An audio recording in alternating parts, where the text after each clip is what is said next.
नमस्कार, मैं जितेंद्र चतुर्वेदी। दिल्ली के एलजी ने अब कौन सा एक्शन ले लिया जिसके कारण आम आदमी पार्टी की जो सरकार है वो सदमे में चली गई है और अब उनको ऐसा लग रहा है कि सुप्रीम कोर्ट का ही दरवाजा खटखटाना चाहिए तभी कुछ हो सकता है और इसीलिए अरविंद केजरीवाल सुप्रीम कोर्ट भागे हैं। वो भागे तो भागे, प्रश्न यह भी खड़ा हो रहा है कि ये मनीष सिसोदिया क्यों दौड़ गए। उनकी जो दौड़ है उस दौड़ के पीछे का क्या कारण है, तो इस पर भी बात करेंगे हम लोग। लेकिन पहले इसकी चर्चा कर लेते हैं कि आखिर अरविंद केजरीवाल को सुप्रीम कोर्ट क्यों जाना पड़ गया। वैसे तो उनका अगर आप देखें पिछले कुछ सालों से तो बाकायदे सुप्रीम कोर्ट वो जाते रहे हैं। अभी वो अध्यादेश वाले मसले पर भी सुप्रीम कोर्ट पहुंचे हैं, जिसकी तारीख जो है वो 10 जुलाई को है, जब सरकार यानी केंद्र सरकार और केजरीवाल की सरकार अपना अपना पक्ष रखेगी। मगर ये जो मुद्दा है जिसे लेकर वो भागे हैं सुप्रीम कोर्ट, इसने अरविंद केजरीवाल की सरकार को बहुत परेशान कर दिया है।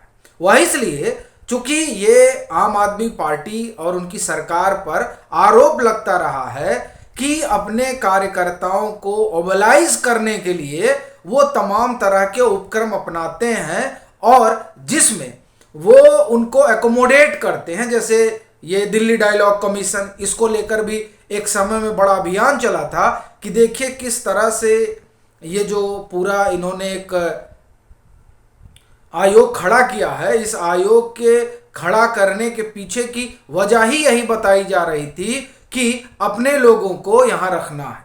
और आप देखिए कि इसके जो कर्ता धर्ता, हम एक तरह से कहें जो चेयरमैन रहे, उनको एलजी ने इसी बात पर हटाया भी था और तब भी बड़ा शोर हुआ था कि देखिए ये क्या हो रहा है।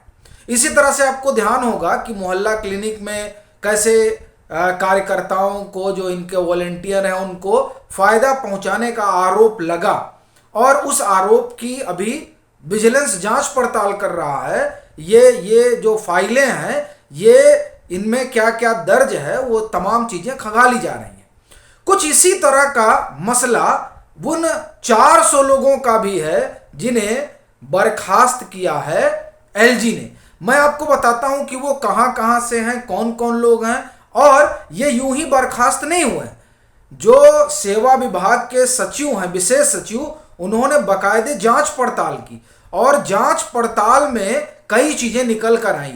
वो क्या आई उसको बताता हूं, किस विभाग से जुड़े हुए हैं उसको बताता हूं और फिर हम लोग आगे चलते हैं। ये मामला जो है बड़ा गंभीर है, लेकिन क्या करिएगा, इसको लेकर आम आदमी पार्टी की सरकार जो है वो राजनीति करने लगी। इसमें जो सबसे चौंकाने वाली चीज रही वो ये कि किस तरह से चीजें आगे बढ़ रही हैं। देखिए, इसमें ये बाकायदे साझा किया है कपिल मिश्रा ने, जिसमें उन्होंने बाकायदे बताया है कि कहाँ किसको कितना कितना किस तरह से किसको रखा गया है। देखिए, दिल्ली विधानसभा में कुल 140 लोगों को इंगेज किया गया। हम उस 437 लोगों की बात कर रहे हैं। उसमें 140 जो हैं ये दिल्ली विधानसभा में, 140 में 50 फेलो हैं और 50 और 90 एसोसिएट फेलो हैं। फिर आप देखिए, ये दूसरा डीडी सीडी और प्लानिंग डिपार्टमेंट, वहाँ 47 लोग हैं, जिसमें 6 एडवाइजर हैं, डिप्टी एडवाइजर 8 हैं, सीनियर रिसर्च ऑफिसर 12 हैं और कंसल्टेंट 21 हैं। फिर chief minister urban leader fellowship programme और एपी डिपार्टमेंट, इसमें 50 फेलो हैं, जिसमें 36 फेलो हैं और एसोसिएट फेलो 14 हैं। अब आप देखिए, इसमें जो सैलरी है वो एडवाइजर हैं उनको 2,65,000 की सैलरी दी जा रही है। फेलो हैं उनको 1 लाख दिया जा रहा है। एसोसिएट फेलो उनको 60,000 रुपए दिए जा रहे हैं। और आप इस तरह से देखिए कि कैसे बंदर बाट मची हुई है। अब बड़ा सवाल यह है कि ये जो नियुक्तियां हुई, क्या इन नियुक्तियों के लिए दिल्ली के एलजी से पूछा गया? चूंकि ये फिनांस से जुड़े मसलों पर, यानी जब भी पैसा निकलेगा तो उसके लिए दिल्ली के एलजी से पूछना पड़ेगा। तो क्या ये पूछा गया कि हम इतने लोगों को रखने जा रहे हैं और इनका ये वेतन रहेगा? एक सवाल तो यही उठता है। फिर जो तमाम प्रक्रिया है उसका पालन हुआ क्या? जब सेवा विभाग इन तमाम चीजों की जांच पड़ताल करता है तब उसको पता चलता है कि नहीं, यहां तो बड़ी गड़बड़ी हुई है और जो एक प्रोसीजर है उस प्रोसीजर का पालन नहीं हुआ है। अब जब प्रोसीजर का पालन नहीं हुआ तो जाहिर सी चीज है कि बर्खास्तगी भी हुई और इनका वेतन भी रोक दिया गया।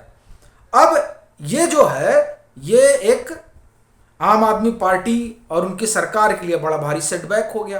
तो इस मामले को लेकर ये लोग सुप्रीम कोर्ट पहुंच गए कि अब वहां पर इसे सेटल किया जाएगा। वैसे ही जैसे दिल्ली विद्युत विनियामक आयोग वाले मसले में ये लोग सुप्रीम कोर्ट भाग गए थे और वहां जो दिल्ली इलाहाबाद हाई कोर्ट के पूर्व न्यायाधीश हैं उनको बाकायदे चेयरमैन नियुक्त कर दिया गया, लेकिन शपथ ले उनको दिलाने में टाल मटोल करती रही दिल्ली की सरकार, क्योंकि उसकी पूरी मंशा यही थी किसी तरह ये मामला सुप्रीम कोर्ट में जाए और उसको टाल दिया जाए। तो ये वही हुआ, अब वो शपथ ग्रहण टल गया है। अब उसी तरीके से ये जो 437 लोगों को बर्खास्त किया गया, इनका वेतन रोका गया, अब इसको लेकर जो है आम आदमी पार्टी में खरमंडल मच गया है। क्योंकि उनके लोग हैं, अब अपने लोगों के साथ ऐसा होगा तो दर्द होगा ही और सुप्रीम कोर्ट की तरफ रुख भी किया जाएगा। अब इसमें बड़ी चीज है कि जो बात कपिल मिश्रा कह रहे हैं, कपिल मिश्रा तो सीधे सीधे कह रहे हैं कि ये सब 437 नए सरकारी पद बनाए गए और लाखों रुपए महीने की सैलरी पर केजरीवाल गैंग के लोगों को रखा गया।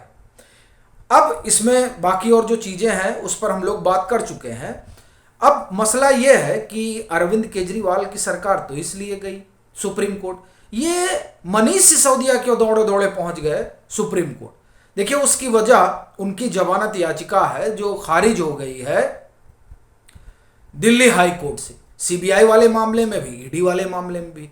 और उसमें जो उनके ऊपर आरोप हैं उन्हीं आरोपों को देखते हुए दिल्ली हाई कोर्ट ने इनकी जमानत जो है वो इनको मिली नहीं। भाई ये शिल्पकार है, पहली चीज तो यही है, आर्किटेक्ट हैं अरविंद केजरीवाल इस पूरे घपले घोटाले के। फिर जिस तरह से इसमें लीगल ओपिनियन को खारिज किया गया और पब्लिक ओपिनियन जो है वो आप प्लांट किया गया, एक्सपर्ट कमेटी की रिपोर्ट को कूड़ेदान में डाल दिया गया, अधिकारी जो सुझाव दे रहे थे उसको भी नहीं माना गया और साउथ ग्रुप के लिए 65% एक तरह से आप कहें कि मार्केट खोल दिया गया कि सब कुछ आप ही करिए और पूरी पॉलिसी उन्हीं के लिहाज से बनाई गई। ये जो तमाम चीजें हैं इसके आधार पर दिल्ली हाई कोर्ट ने कहा कि आपको जमानत नहीं मिलेगी। और फिर 18 विभाग आपके पास थे, आप डिप्टी सीएम, सबसे इन्फ्लुएंशियल पर्सन दिल्ली सरकार में, तो आपको अगर बाहर भेज दिया जाएगा तो गवाह तो सब टूट जाएंगे। तो इसलिए इनको बाहर यानी जमानत मिली नहीं। अब सुप्रीम कोर्ट गए हैं, सवाल यह है कि सुप्रीम कोर्ट में क्या होता है ये देखने वाली बात रहेगी, मगर जो ये ग्राउंड है उस पर तो नहीं लगता कि कोई राहत अरविंद केजरीवाल जिस मसले में गए हैं उसमें मिलने वाली है, या फिर जिस मसले को लेकर मनीष सिसोदिया पहुंचे हैं कि उनकी जमानत हो जाएगी, उसमें भी नहीं लगता है कि कोई सकारात्मक परिणाम मनीष सिसोदिया के पक्ष में जाने वाला है। बाकी आपकी अपनी क्या राय है ज़रूर साझा करें। मतांतर से नहीं जुड़े हैं तो जुड़ें, वीडियो को लाइक करें और खूब शेयर करें।